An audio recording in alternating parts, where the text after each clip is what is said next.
성경 말씀 베드로전서 2장 4절로 5절입니다. 제가 읽어드리겠습니다. 사람에게는 버림바가 되었으나 하나님께는 택하심을 입은 보배로운 산돌이신 예수에게 나와 너희도 산돌같이 신령한 집으로 세워지고 예수 그리스도로 말미암아 하나님이 기쁘시게 받으실 신령한 제사를 드릴 거룩한 제사장이 될지니라. 아멘. 할렐루야. 주님을 찬양합니다. 오늘 말씀의 제목은 보배로운 산돌의 비밀이라는 제목으로 여러분에게 말씀을 드리겠습니다. 먼저 성가대의 귀한 찬양과 꽃꽂이를 하나님이 기쁘시게 받은 줄로 믿습니다. 본문에 보면은 예수 그리스도를 보배로운 산돌에 비유하고 있는데 이 말씀에 담겨진 놀라운 비밀이 있습니다. 그 비밀을 살펴보도록 하겠습니다. 여러분 잘 아시다시피 이번에 또 비가 왕창 왔지 않습니까? 교회 밭에 쌓아놓은 축대가 완전히 무너졌어요. 사실 예전에는 그 축대를 쌓을 때 변변한 돌이 없어가지고 작은 돌들로 축대를 쌓아놨는데 그 비의 양을 감당치 못한 겁니다. 물이 우리 밭 쪽으로 막 흘러내렸거든요. 근데 그 원인이 배수가 제대로 되지 않았기 때문에 그 물이 계속 우리 쪽으로 이제 흘러내려왔던 것이죠. 그래서 건설사가 그 현장을 보더니 책임을 인정하고 복구 공사를 해주기로 했습니다. 지난번보다 더 큰 돌로 잘 쌓아서 이제 무너지지 않도록 복구를 할 예정입니다. 제가 그 무너진 돌을 보면서 이 말씀을 묵상하면서 이제 준비하게 됐는데, 현대의 그 건축물들은 대부분이 시멘트 공법으로 지어지고 과거처럼 이 석조 건물이 많지가 않습니다. 그러나 건축에 있어서 기본 요소는 세월이 지나도 변하지 않았죠. 모든 건물은 기초 공사가 잘 돼야 안전하게 유지될 수가 있습니다. 특히 이 고층 건물의 경우에 50층, 100층, 초고층 건물의 경우에는 여러분이 그 기초 공사 현장을 보시면은 땅을 깊이 파요. 그리고 지하서부터 거대한 기둥을 받고 엄청난 양의 철근을 집어넣고 콘크리트를 쏟아 부어가지고 기초를 만듭니다. 그래야 건물이 제대로 서는 거죠. 과거에 석조 건물의 경우에 돌로 짓는 건물의 경우에는 기초를 어떻게 하느냐, 땅을 막 다져가지고 거대한 돌을 바닥에 고정을 합니다. 고정을 하고 그 위에 돌을 쌓아 올려요. 건물의 기초가 되는 돌을 뭐라 그러느냐, 기초석이라 그럽니다. 따라하십시다. 기초석. 네. 근데 그 기초석은 반드시 단단하고 무거운 돌이어야 돼요. 크고 무거운 돌을 씁니다. 성경에서 모퉁이 돌이다 이런 표현을 쓰는데 그 표현이 나오는 것은 과거에 건물을 지을 때 이제 사각 건물을 지으면은 그 사각의 네 기퉁이에 기초석을 놔요. 그리고 거기서부터 이제 벽을 쌓아 올리는 거거든요. 거기서부터 이제 기둥이 올라가는 거거든. 건물을 떠받치는 거죠. 오늘날에는 이제 머릿돌이라 그래가지고 기초석에 건물의 역사를 기록하죠. 여러분이 건물 들어가다 보시다 보면 머릿돌을 딱 이렇게 해놓고 거기에다가 몇 년 몇 월 며칠에 이 건물이 지어졌다 이렇게 역사를 이제 기록을 해놓는 것을 여러분 보시게 될 겁니다. 가끔 여러분 뉴스를 보시면은 백제 시대에 집터가 발견됐다, 고대의 집터가 발견됐다 이런 뉴스가 가끔 나오지 않습니까? 그러면 그 발굴 현장을 보면은 세월이 이제 수백 년, 수천 년이 지났으니까 벽은 남아있질 않아요. 천장도 남아있질 않아요. 수천 년이 지나도 유일하게 남아있는 거는 그 건물의 기초석만 남아있어요. 기초석이 남아있는 거예요. 여러분, 돌은요, 지상에 있는 물체 중에서 가장 변하지 않은 것 중에 하나가 돌입니다. 그래서 돌이 영원성, 불변성을 상징하는 거예요. 돌은 그냥 놓고 보면 아무런 생명이 없는 것 같아요. 그러나 돌만큼 인간의 삶에 유익하게 쓰여진 게 없습니다. 돌은 일단 크죠. 단단합니다. 그럼 돌 없이 산이 있을 수가 없어요. 우리는요, 돌로 성을 쌓았습니다. 인간은 돌 위에 집을 지었던 거예요. 돌 위에 문명을 건설했던 겁니다. 인간의 보호막이 되어준 거죠. 여러분 성경을 보시면요, 창세기부터 믿음의 선진들이 돌을 신앙의 증표로 삼았음을 볼 수가 있습니다.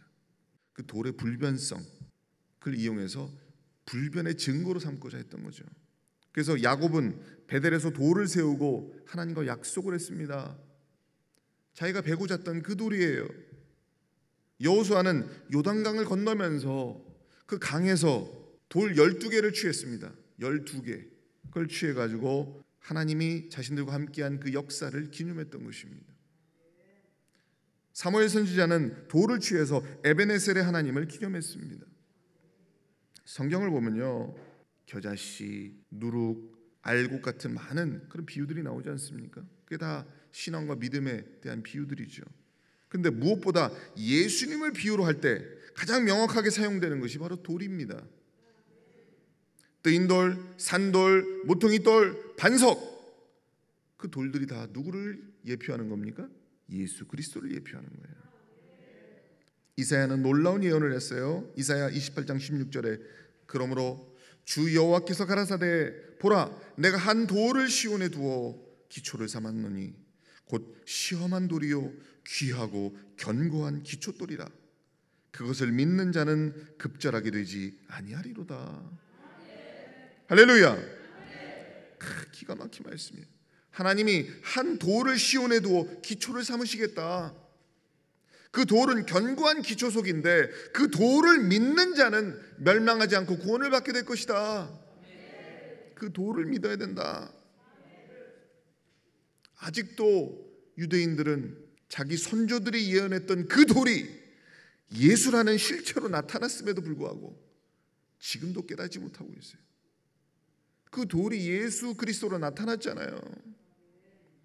여러분, 예수님은 마가복음 12장에서 아주 독특한 비유로 유대인들의 어리석음에 대해서 말씀하고 계십니다. 마가복음 12장 1절에 읽겠습니다. 시작. 예수께서 비유로 저희에게 말씀하시되 한 사람이 포도원을 만들고 사늘로 두르고 즙자는 구유 자리를 파고 망대를 짓고 농부들에게 새로 주고 타국에 갔더니 아멘. 자, 이 얘기가 뭐냐? 어떤 주인이 있었는데 그 주인이 큰 포도원을 만들고 포도즙을 짜는 곳과 망대를 건설했다는 겁니다. 이 주인은 크게 사업을 하는 사람이었던 모양이죠. 이 사람이 그 포도원을 지어놓고 농부들을 불러다가 포도원의 경영과 운영을 맡깁니다. 너희들이 이제 알아서 농사를 져라. 그리고 맡겨놓고 타국으로 갔다는 거예요. 그리고 한참 시간이 지난 후에 이제 이 비유의 전문을 보면은 무슨 내용이 나오냐? 한참 시간이 지나서 이 주인이 멀리서 사람을 대신 보냅니다. 그 농부들에게 보내서 그동안 이제 포도를 키우면서 나온 소득이 있을 거 아닙니까? 그 소득을 거두기 위해서 사람을 보내요. 그 보낸 사람을 두들겨 팬 거예요. 그리고 빈손으로 보낸 거예요. 그러니까 주인이 이놈들 봐라. 괘씸한 거죠. 그래서 또 사람을 보냅니다. 또 사람 보니까 이번에는 그 머리를 갖다가 때리고 침 뱉고 능욕을 해가지고 다시 돌려보내요. 이놈들 봐라. 그 주인이 또 사람을 또 보내요. 그랬더니 이 악한 농부들이 이번에는 주인이 보낸 종을 갖다가 죽여요. 그래서 시체만 돌려보내. 그러니까 이 주인이 참고 참다가 어떻게 하느냐? 자기의 하나밖에 없는 사랑하는 아들을 보냅니다. 내 아들을 보내니까 이제 저 농부들도 내 아들은 존중해 주겠지. 그리고 자기 사랑하는 아들을 보냈더니 이 약한 농부들이 뭐라고 생각을 하느냐? 야, 이번에는 아들을 보낸단다. 생각해 보니까 그 아들은 그 아버지의 재산을 상속할 거 아니냐? 저놈만 죽이면 우리가 포도원을 다 차지할 수 있겠구나 해가지고 하나밖에 없는 아들조차 죽였다는 거예요. 그래서 포도원 밖으로 던져버렸다는 겁니다. 결국 분노한 주인이 어떻게 했겠어요? 농부들을 다 죽여버리고 그 포도원을 다른 농부들에게 넘겨주게 되는 거죠. 여기서 포도원 주인이 누구겠어요? 하나님이시죠. 악한 농부들은 누구냐? 유대인들입니다. 또는 우리들일 수도 있어요. 잘 생각해 보세요. 처음부터 포도원은 농부의 것이 아니죠. 주인이 맡겼을 뿐입니다. 포도원은 주인 거예요. 농부는 사명이 뭡니까? 그 포도원을 잘 관리하라는 거예요. 잘 경영하라는 겁니다. 잘 포도를 키워서 열매를 내라는 거예요. 그게 그들의 의무예요. 우리도 마찬가지예요. 처음부터 우리가 가진 모든 것은 하나님께로부터 온 겁니다. 소유권이 하나님께 있는 거예요. 그런데 악한 농부들은 어땠습니까? 이 악한 놈들은 하나님의 소유권을 인정하지 않아요. 하나님의 통치권을 부정합니다. 주인이 맡기고 왔을 뿐인데 지금 내 앞에 주인이 없으니까 지금 이게 내 거라고 생각하는 거예요. 하나님이 내 마음에 없으니까, 하나님이 내 눈에 안 보이니까, 하나님을 믿고 두려워하는 마음이 없으니까 모든 걸 내 마음대로 할 수 있다고 착각을 하고 있는 거지. 주인이 그 포도원에 그 대가를 받기 위해서 종을 여러 명, 사람을 여러 명 보냈지 않습니까? 그 종들이 누구를 비유하는 거예요? 구약 시대부터 지금까지 쭉 하나님이 보내왔던 선지자들을 얘기하는 겁니다. 하나님이 하나님의 종들을 꾸준히 보내가지고 경고를 한 겁니다. 너희들 하나님께 순종해야 돼. 하나님의 뜻대로 살아야 돼. 하나님께 돌이켜야 돼. 그렇게 수없이 경고를 보냈다는 겁니다. 그런데 강팍한 이스라엘 백성이 어떻게 나왔어요? 그 선지자들을 핍박하고 죽이었지 않습니까? 급기야 하나님께서 자신의 단 하나밖에 없는 독생자 아들 예수 그리스도를 보내셨는데 예수마저 죽여버렸어요. 예수님은 이 비유를 끝내시면서 뭐라고 말씀하시느냐? 마가복음 12장 10절로 11절에 너희가 성경의 건축자들의 버린 돌이 모퉁이의 머릿돌이 되었나니 이것은 주로 말미암아 된 것이요 우리 눈에 기이하도다 함을 읽어보지도 못하였느냐 하시니라. 딱 그 악한 농부들의 비유를 하시면서 그 끝에 딱 이 말을 붙인단 말이에요. 여기서 건축자들이 누구예요? 마땅히 거룩한 집을 지어야 될 이스라엘 백성을 얘기하는 거죠. 이스라엘 백성은 축복받은 백성이에요. 하나님의 선택을 받은 백성이에요. 건축자로 부름을 받은 백성입니다. 너희는 거룩한 집을 지어야 된다. 거룩한 하나님의 나라를 건국해야 된다. 그들이 건축자였던 거예요. 근데 그 건축자 앞에 너무너무 귀한 돌이 있는데 그 돌의 실체를 알아보지 못하고 버려버렸다는 거예요. 모든 사람에게 버려진 돌. 사람들이 그 돌을 때리고 침뱉고 저주하고 급기야는 십자가에 매달았던 그 돌.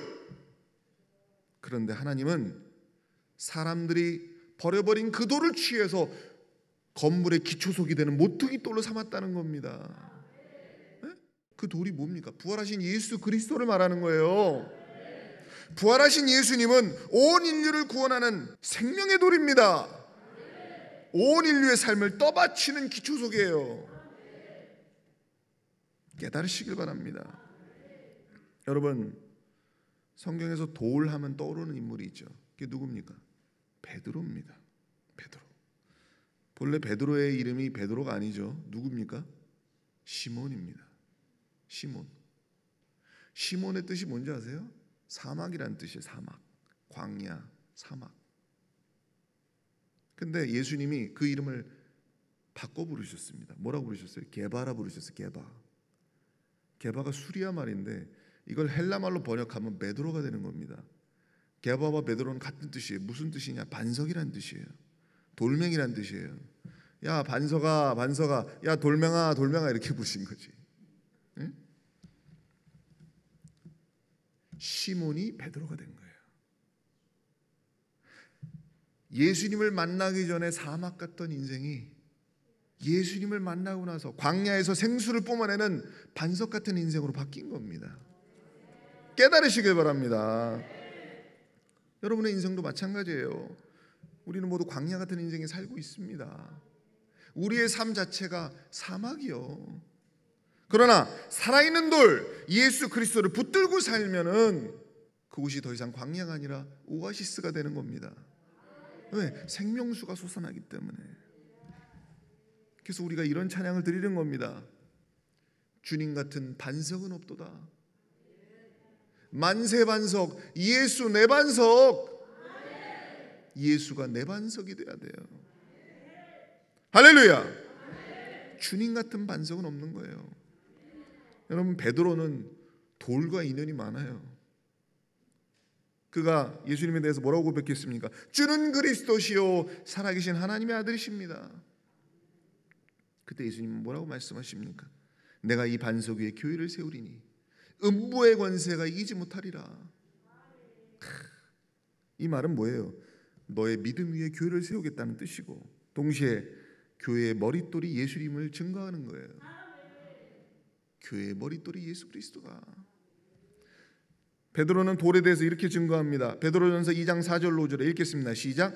사람에게는 버림바가 되었으나 하나님께는 택하심을 입은 보배로운 산돌이신 예수에게 나와 너희도 산돌같이 신령한 집으로 세워지고 예수 그리스도로 말미암아 하나님이 기쁘게 받으실 신령한 제사를 드릴 거룩한 제사장이 될지니라. 아멘. 자, 여기서 베드로가 예수님의 말씀을 그대로 인용하고 있죠. 사람들은 버렸는데 하나님이 택하신 보배로운 산돌이신 예수님처럼 우리도 그 산돌같이 돼야 된다. 그 돌처럼 신령한 집으로 지어지고 신령한 제사를 드려야 된다는 거예요. 즉 버려진 돌 같은 우리 인생이 하나님이 택해서 예수라는 기초석 위에 세우셨다는 거예요.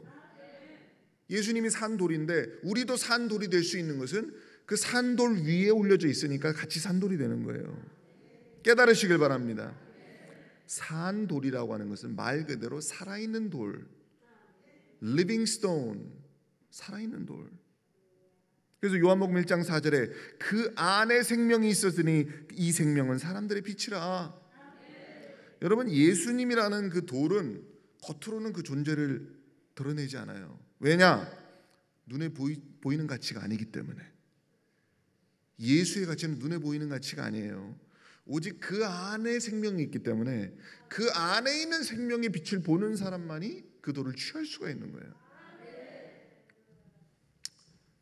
여러분, 지금 이 지구에 사는 수십억의 인구 중에 대다수가 예수님을 살아있는 돌로 인식하지 못합니다. 그 돌을 죽은 돌로 취급해요. 교회가 이렇게 많고 복음이 이렇게 많이 전파되어도 여전히 사람들은 그 돌을 발로 차고 침을 뱉고 있습니다. 왜 그런지 아세요? 이유가 있어요. 예수라는 돌은 신비한 겁니다. 예수라는 돌은 두 개의 목적과 성격을 가지고 있어요. 자, 베드로전서 2장 6절 8절에 경에 기록하였으되 보라 내가 택한 보배롭고 요긴한 모퉁이 돌을 시온에 두노니 저를 믿는 자는 부끄러움을 당치 아니하리라 하였으니 그러므로 믿는 너희에게는 보배이나 믿지 아니하는 자에게는 건축자의 버린 그 돌이 모퉁이의 머릿돌이 되고 또한 부딪히는 돌과 거치는 반석이 되었다 하니라. 저희가 말씀을 순종치 아니함으로 넘어지나니 이는 저희를 이렇게 정하신 것이라. 여기에 심오한 진리가 비밀이 담겨져 있어요. 이 돌은 두 개의 목적과 성격을 갖고 있는데 첫 번째 목적은 뭐냐? 모퉁이 돌 기초석이 되어서 사람의 영혼에 하나님의 성전을 세우는 게 목적이에요. 그리고 그 안에서 신령한 예배를 드리는 하나님의 백성으로 만들기 위한 게 첫 번째 목적이에요. 두 번째 목적은 뭐냐? 믿지 않는 사람이 그 돌을 대하게 되면은 불순종하다가 그 돌에 걸려 넘어져 가지고 심판을 당하게 만드는 게 그 돌의 목적입니다. 다시 말해서 어떤 사람은 이 돌을 껴안고 살아, 붙들고 살아, 이 돌 위에서 살아. 그런 사람은 이 돌이 구원이 돼요. 근데 그러지 않고 불순종하는 사람은 그 돌에 걸려 넘어지고 깨지고 피 터지고 박살나게 돼 있다는 뜻이요. 즉 구원과 심판의 이중적 특성이 있는 거예요. 이 돌이 어떤 사람한테는 생명의 돌이 되고 어떤 사람한테는 뜨인 돌이 되어가지고 이게 날라와가지고 그 사람을 때린다는 거예요. 부숴버린다는 거지. 여러분, 예수님이라는 돌을 여러분이 어떻게 대하고 계십니까? 여러분의 삶의 기초석으로 삼고 계십니까? 여러분의 가정에 예수님이 기초석입니까? 우리 사자교회는 예수가 기초석인 줄로 믿습니다. 이 대한민국도 기초석이 예수로 서 있어야 돼요. 그래야 이 나라가 바로 가는 겁니다. 예수가 기초석이 되면 여러분은 100% 구원이죠. 구원의 백성이 되는 거예요. 근데 만약 여러분이 살면서 그 돌을 죽은 돌로 취급하고 발로 뻥뻥 차고 다니면 어떻게 되느냐? 결국 그 돌에 걸려 넘어지게 돼 있다. 자빠지게 돼 있다. 그 돌에 깔려 죽게 돼 있다.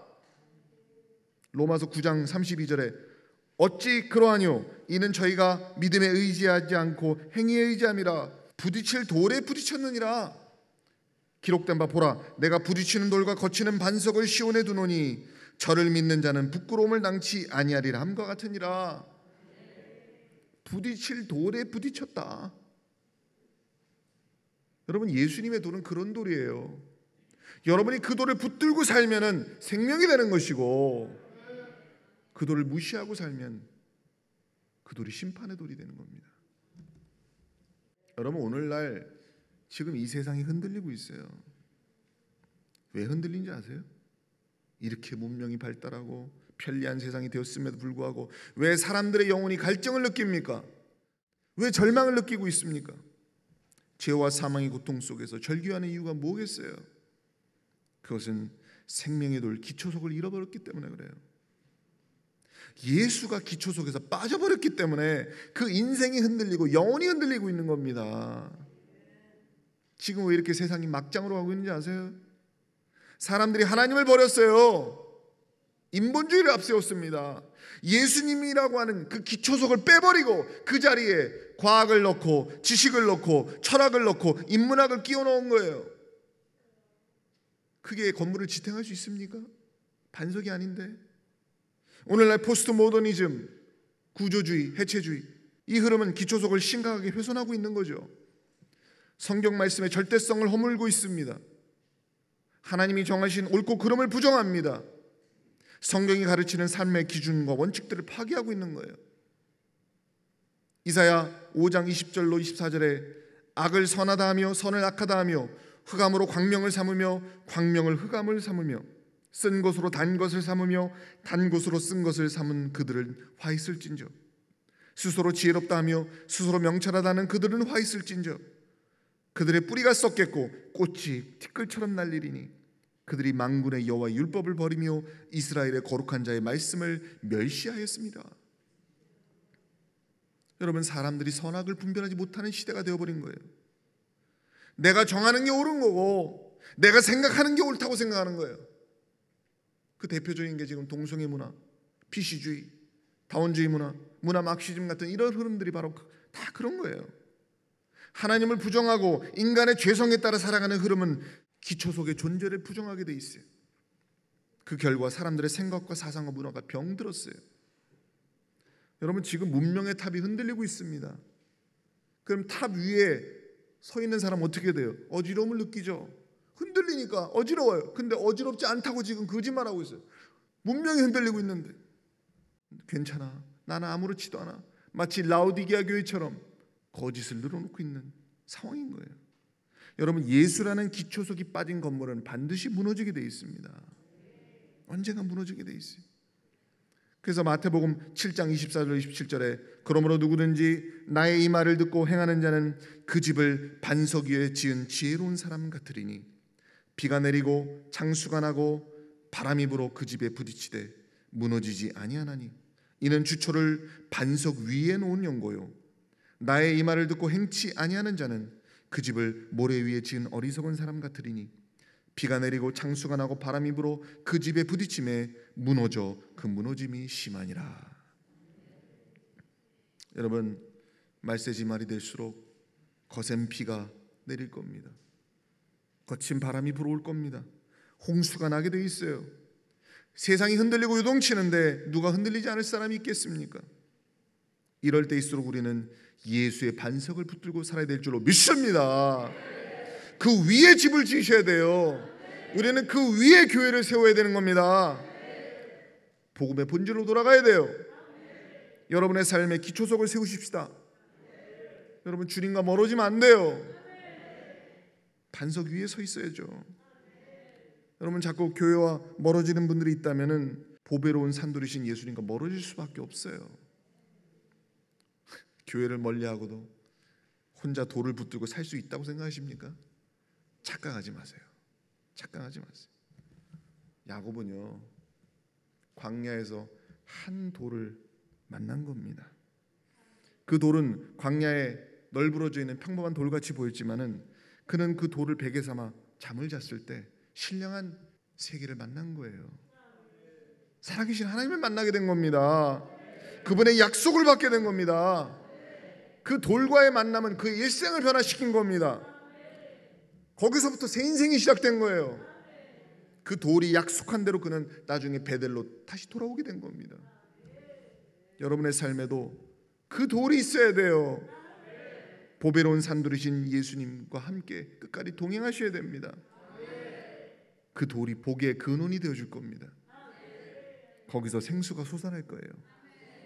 여러분을 지탱하는 기초석이 되어줄 겁니다.